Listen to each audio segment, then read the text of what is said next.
Today in the news, the city creates alphabetical guidelines to ease congestion on the Katy Trail, and a man who hijacked a DART bus was sought in another slaying. And after hashtag DFW Ovation, Mayor Johnson calls for other Texas cities to participate in Thank You Thursday. Today is April 22nd, 2020, and this is Dallas Weekly News.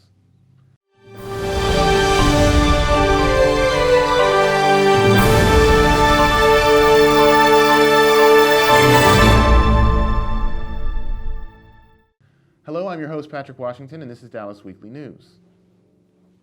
To manage the increasing number of Katy Trail users and encourage physical distancing during the COVID-19 outbreak, Dallas Park and Recreation will implement a trail management strategy that gives visitors access to the trail on specific days according to their last names. The public will have normal access to the Katy Trail on Mondays and Tuesdays and Wednesdays. But beginning Thursday, April 23rd, for the rest of the week and on the weekends, users whose last names begin with A through L are asked to use the Katy Trail only on Thursday and Saturday. Users whose last names begin with M through Z are encouraged to use the trail on Friday and Sunday. The Dallas Park and Recreation Department worked with the Friends of Katy Trail to create this approach to lessen congestion and encourage physical distancing. Mayor Eric Johnson's office and the Park and Recreation Department also consulted with Dallas County Health and Human Services Director Dr. Philip Huang regarding the guidelines.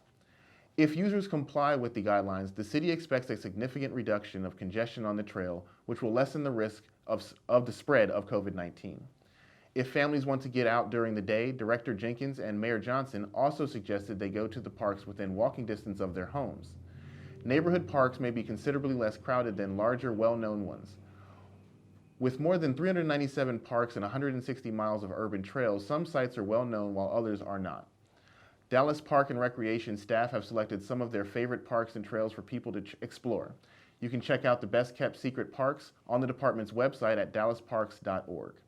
And for more information on the coronavirus, visit dallascityhall.com/coronavirus. A man who hijacked a DART bus before being killed in a shootout had been wanted for questioning in the fatal stabbing of his girlfriend, authorities have said. Ramon Thomas Villagomez, age 31, got on a DART bus with two people abroad in Richardson, just north of Dallas, around 11 a.m. Sunday and opened fire, shattering windows, DART officials have said.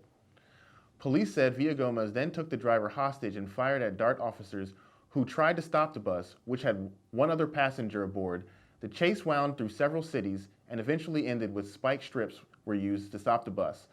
Garland Police Lieutenant Pedro Barino said Villagomez continued firing after he got out of the bus and officers returned fire, killing him. A DART officer and a Garland police officer were shot and wounded, but their injuries weren't considered life-threatening, Barino also said. The bus driver and the passenger weren't injured. Villagomez was wanted for questioning in San Antonio for the death of his girlfriend and also had an arrest warrant for an aggravated assault in Brazoria County, but police have said. Villagomez's girlfriend, Catherine Menendez, was found stabbed to death on April 7th, the Dallas Morning News reported. Finally, following the success of the hashtag DFW Ovation last Thursday, Mayor Eric Johnson is calling for other cities to participate this week in an event called Thank You Thursday. Cheers rang out in the neighborhoods across North Texas during last week's brief Thursday night event, co-hosted by Mayor Johnson and Fort Worth Mayor Betsy Price. Mayor Johnson said he wants to bring people more opportunities to collectively show their gratitude to the frontline workers. Mayor Johnson and Mayor Price are again asking people to give ovations at 7 p.m. on Thursday and show appreciation in other ways.